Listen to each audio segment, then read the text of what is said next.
Okay, welcome to Psych 200 research methods. Okay, we're talking about chapter 6. Okay, I've called it chapter 6A because chapter 6 has part A and part B.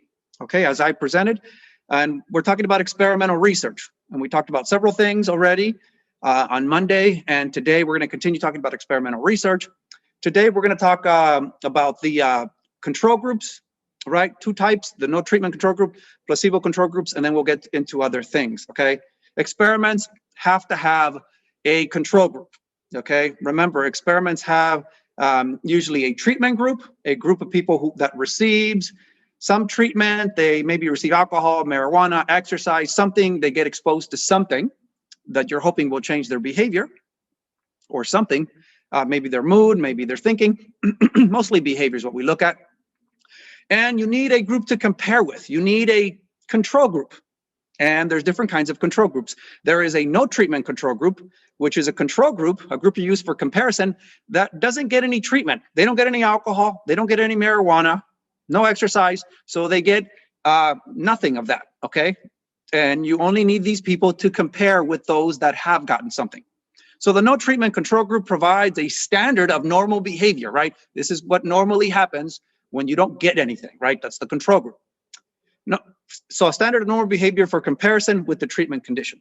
You only use it to compare, okay? You don't really know if something has an effect unless you have a control group to compare with, okay? You can claim that alcohol works and is making people aggressive. You can claim that exercise makes people lose weight. But unless you have a control group of people that didn't get any exercise or that didn't drink any alcohol, unless you have that group to compare, you don't really know. So an example would be a no alcohol control group compared to the alcohol group. Okay, it's just used to control. You can also have what's called a placebo control group. This is also a control group.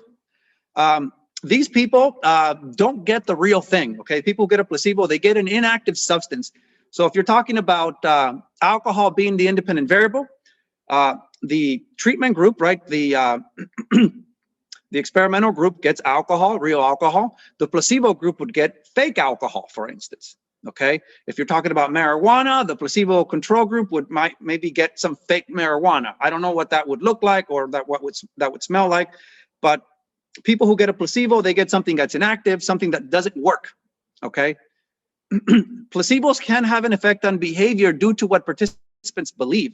So if participants believe they're getting real alcohol, they might act as if they're intoxicated. Or if participants believe that they're getting real marijuana, they might act like if they're high, right? Those are expectations, right? Expectations can affect behavior. It's good to have a placebo control group to see if alcohol really works beyond what we think it does, okay? Another example would be a sugar pill, okay? A placebo for a diet pill. Let's say you're testing the effect of a certain diet pill. Some people get the real diet pill, which, you know, we're expecting that might make them lose some weight, okay? And then there's other people who get a fake pill, a sugar pill. They get a placebo. They get something, but it's something fake. And we're going to see if that makes people lose weight. So we need these control groups for comparison purposes, right? That's what they exist. All right, let's keep going. There's different kinds of experimental research. There's what we call outcomes research. Outcomes research investigates the effectiveness of a treatment. So for outcomes research, the goal is to determine whether a treatment produces a substantial or clinically significant effect. Outcomes research basically just tries to determine if something works. Does alcohol really make people more aggressive? Does marijuana really make people, let's say, does it affect memory? Does it make them more forgetful? Does exercise really make people lose weight? That would be outcomes research. So you want to determine the outcome. And then there's process research, which is a little bit different, a bit more detail. With process research, we want to identify the active components of treatment. With process research, we want to find out what is working and what is not working, okay? What is the effect due to? So for example, the placebo effect must be separated from other active components of the treatment. So if you have a placebo effect, the placebo effect could include the effect of expectations, right? What people believe is happening, but then the placebo isn't anything real. It's not a real drug, right? It's not real alcohol, whatever it is. What is it that is working, right? If there's some effect to the placebo, Is it because of what participants believe, or is it because of something else? With process research, you want to look at more like what is actually driving the effect, okay? So you want to look at the components. You want to look at them separately. You want to compare, for instance, the placebo with no treatment control with the experimental group, right? You want to look at it a little bit more closely. Outcomes research, for instance, you can just compare the control group, no treatment, with the treatment group, right? Just those two. With process research, you need a placebo group, so you can test the effect of expectations of other things that could be having an effect. So process research uses a placebo control group, right, to compare the treatment condition. It reveals how much of the treatment effect exists beyond the placebo effect. So how much of this treatment is really due, let's say, you know, to the placebo, right? How much of the treatment, like if you compare the experimental group with the placebo group, right? The placebo group tells you if it's having an effect that it's due to expectations. Well, how much more does the treatment group actually do? How much more does the, you know, the real alcohol or the real marijuana or whatever it is, how much more does it add beyond the placebo? Because placebos usually have some effect. If you think you're getting real alcohol, but you're not, you might still behave as if you're intoxicated. But the ones that got real alcohol and didn't get a placebo should still be different, all right? There should be an effect beyond that. And that's what process research looks at. Process research can have a treatment group, a placebo group, a no treatment group, right? And other combinations to allow for this component analysis. So you need the treatment group, right? You need the people getting the real drug, the real alcohol, the real marijuana, whatever it is. You need the placebo group, people who are getting something fake. And you can also have a no treatment group, those that don't get anything. And you compare the effects. And what you usually find is the, if you're talking about the effect of alcohol on aggression, right, you'll find that the treatment group, those that got real alcohol, had the highest amount of aggression. Those that got no treatment, the no treatment control group, those that didn't get anything at all, they have the lowest amount of aggression. And you'll find those that get the placebo are somewhere in the middle because of the effect of expectations. Let's keep going. With an experiment, it's a very useful thing to have something called manipulation checks. Manipulation checks basically are things that tell us whether something is working. So it's a check on the manipulation, right?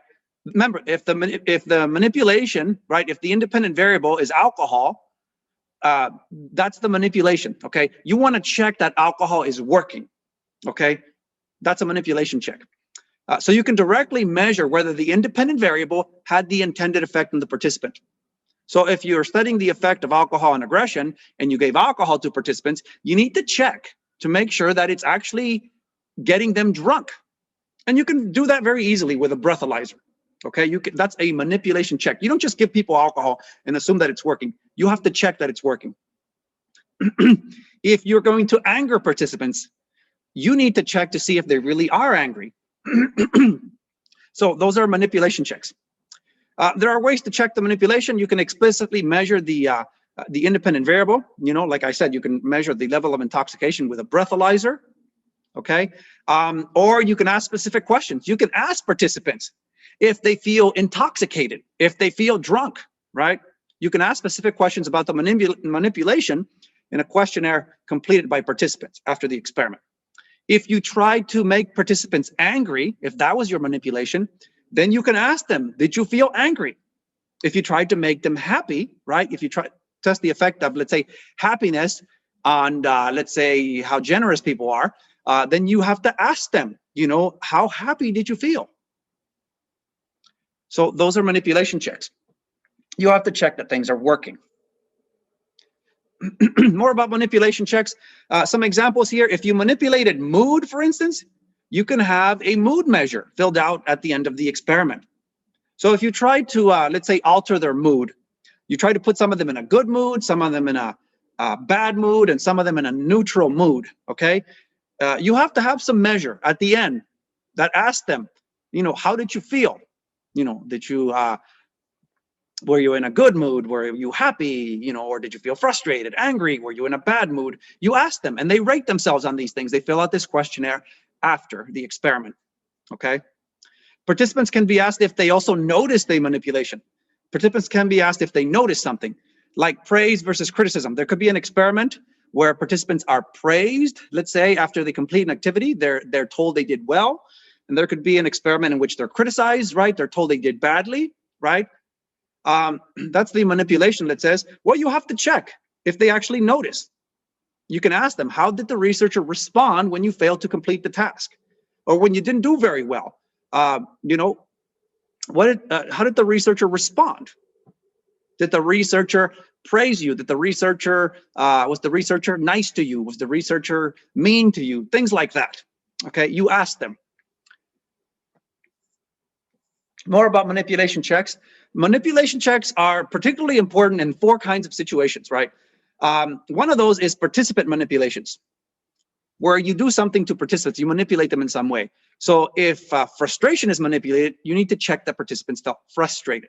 So if a participant manipulation is basically when you make participants feel a certain way or you manipulate them in some way, you want to check to make sure that it's actually working. If you actually wanted to get them mad, you have to check that. If you wanted to make them happy, you have to check that.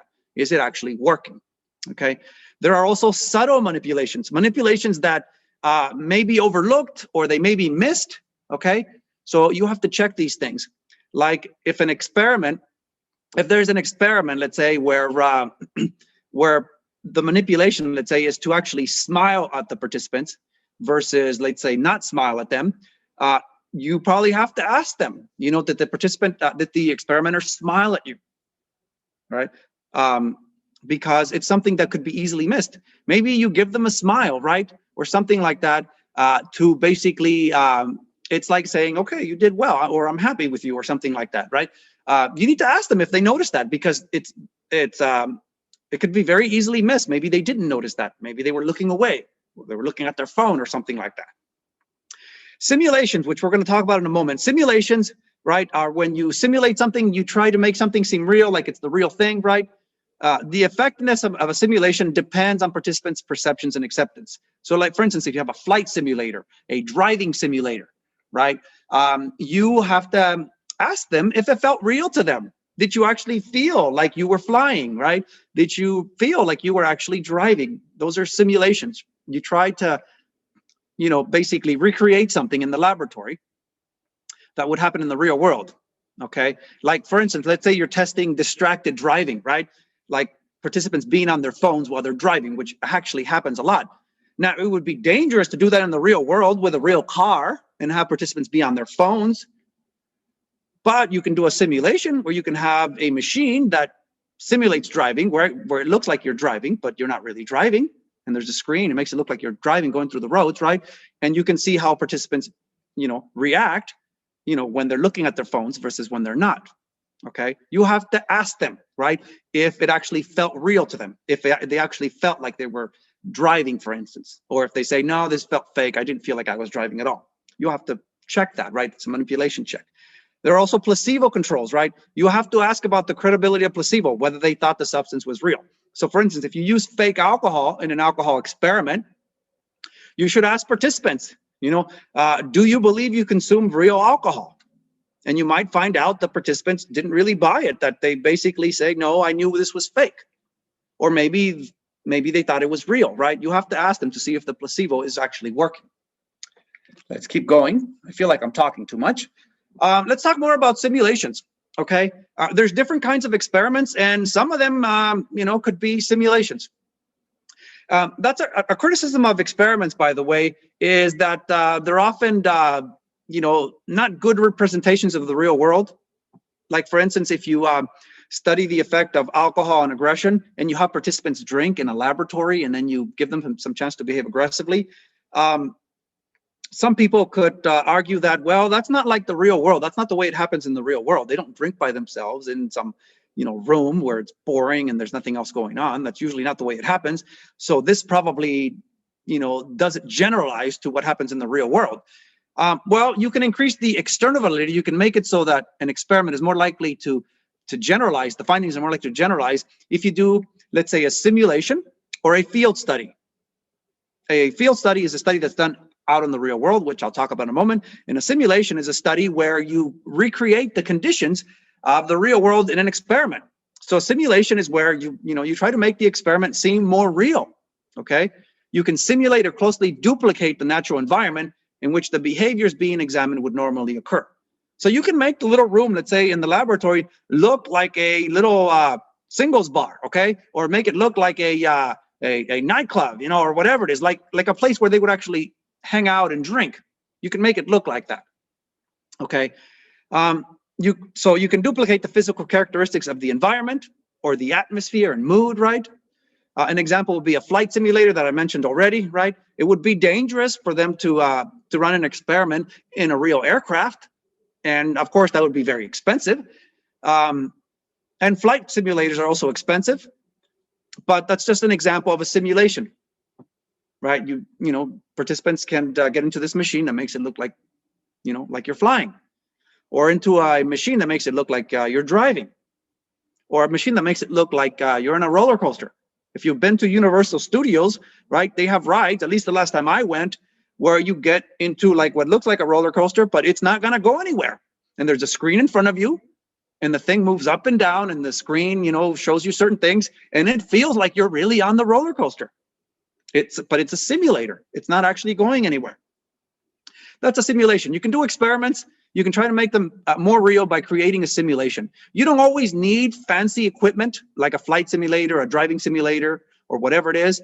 It can be done differently. Like I said, you can make the laboratory, make it look like a real bar, okay, or a nightclub or something like that, right? You can make it look a little bit more real. If you're doing an experiment, let's say with children, right, you can make a laboratory look like a basically little daycare with books and toys. You can make it look like the home, okay? You can make it more closely resemble the environment that you want to generalize to. More about simulations. There's different kinds of simulations. There's different ways to make things more real in a simulation. There is, for instance, mundane realism, which I've already described. I just didn't call it that. Mundane realism is realism of superficial physical characteristics that don't really impact external validity that much. That's what the research shows. So mundane realism is just when you try to make something more real, but more in a physical sense, right? Like the example I told you guys about converting the lab into a mock singles bar, making that room in the lab, making it look like a bar, okay? So, having some bar stools there, a bar, whatever it is, that makes it look like a bar. That would be mundane realism. You're just making it look like the real world physically.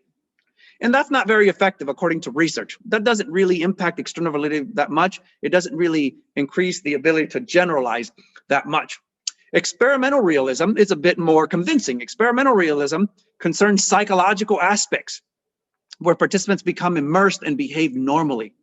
Experimental realism is when you, to put it another way, is when you make participants feel like it's real. Not just by making it look real, but by actually making them feel like something's real. An example would be Borden's and Horowitz study of decision-making in a mock trial.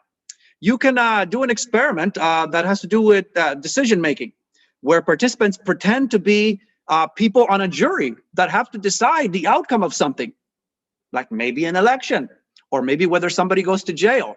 And they can pretend to be jurors, people who are going to debate this and make a decision. And if they do it right, they can make it seem very real, because it's psychologically, what happens psychologically is more important than having them sit around, in a room. Okay. So they can make it seem really, really real. Or Haney and Banks' Zimbardo prison study. Remember we mentioned the prison study before? I think I even pointed you guys to a certain video that you can watch on your own, but the Zimbardo prison study, they created a fake prison. Yes, they used mundane realism, but they also made it feel very real psychologically. They also had experimental realism, where they had people basically that had to be guards, some had to be prisoners, and the guards were basically told to act a certain way, to treat the prisoners a certain way. And the prisoners, well, they were different. They were under different conditions. They made it psychologically a lot like a prison. And it was so convincing that participants were actually harmed during this experiment, and they had to end it early. It got too real, okay? So those are ways you can make things feel more real. Simulations make it feel more real. Mundane is you just make it look physically more real. Experimental realism, you just make it feel more real, psychologically more real, and that's harder to do. Another example of an experiment with experimental realism would be the prisoner's dilemma, if you've heard about that. Okay, the prisoner's dilemma is like a type of game or a situation where two people are basically are going to be questioned separately from one another, and they're told. So the prisoner's dilemma is a game that creates a situation of interpersonal conflict and cooperation. Prisoner's dilemma, a situation, think of it like a game. You can also play this game, right, where you have two people who are being questioned separately, and you want to see to what extent are they going to oppose each other and there's going to be conflict, or to what extent are they going to cooperate and try to help each other. So they're told, imagine you and another person have been arrested for a crime and you're being held separately for questioning. So one of you is being held in one room, right? And you're being questioned. Another person's being held in another room and being questioned. There's two real participants that are being questioned separately in separate room. And they're told, you are suspected of committing a crime. Okay? And you're told there's somebody else who is also a suspect that's being questioned separately. And you're told your options are you can confess to the crime or you can deny the crime. And depending on the pattern, whether both participants confess or they both deny, or one confesses, the other one denies, you can have different outcomes. And if I have this written correctly, the outcomes are if both participants confess, then they'll both be convicted. If they both say they did it, both of them will go to jail. If both deny the crime, then they'll both be set free. But if one confesses and the other one denies, the one that confesses will be set free. That makes it interesting. You can confess, and if the other person denies they did the crime, the one who denies goes to jail. So when you have this situation, what happens when you have two people being questioned in separate rooms? Are they going to try to cooperate, or are they going to try to basically compete with one another? Right? It's one of these experiments with experimental realism. It feels real. There's real conflict or real cooperation that can come about. And it is interesting. You can do it without doing an experiment. You can try it for yourself with your friends, with your family, and you'll see how real it can feel. Other types of experiments that try to increase generalization are field studies. An experiment that's a field study is basically an experiment done in the real world. So you go out into the field, outside, so to speak, in the real world to conduct the experiment. An example of that would be studies of the bystander effect, which some of you may have heard about if you're taking social psychology. I talk about it in that class.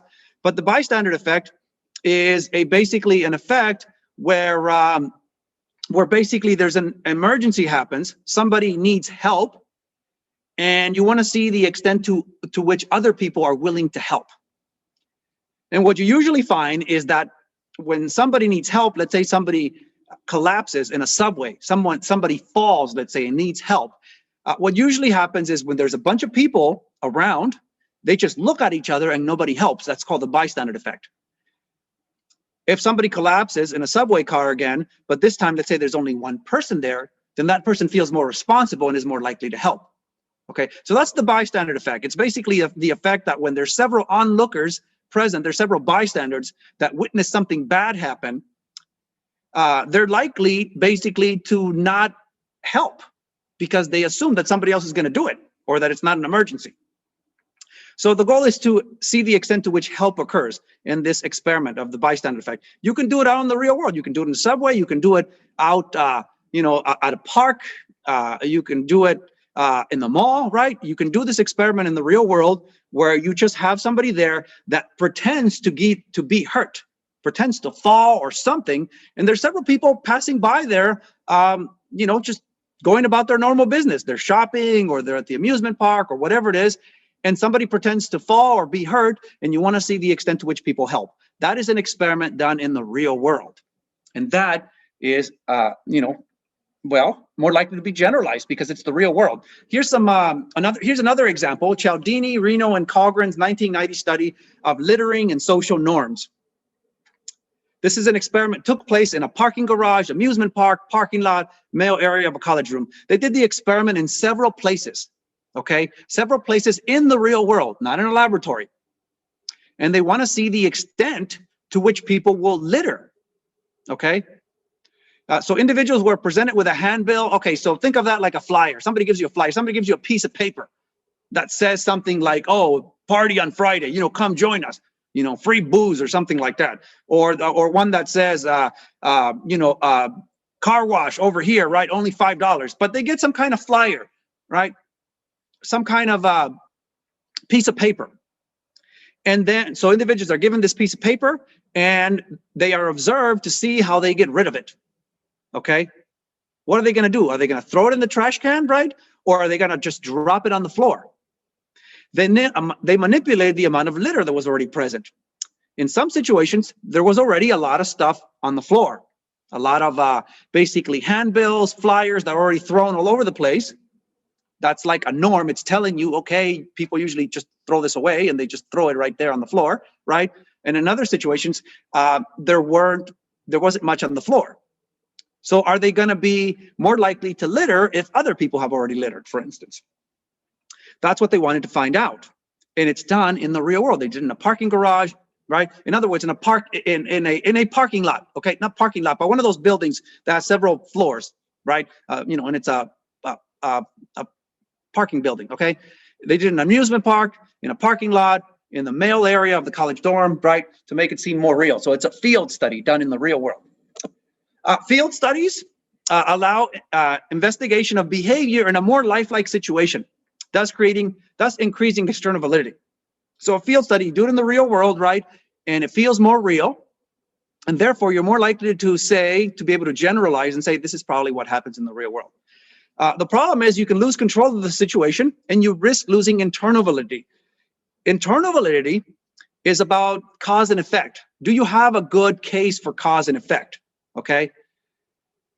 There are trade-offs with internal validity and external validity. The more you increase external validity, the more you make it seem more lifelike, the more you risk internal validity, the more you can lose control of the experiment, and then might not be able to say that A led to B, right? That this really caused this thing, okay? Because when you do things in the real world, they can get messy. And internal validity is about cause and effect, okay? And you can lose that very clear relationship of cause and effect if you do an experiment in the real world. So an example of field study would be a study done in a subway car, right?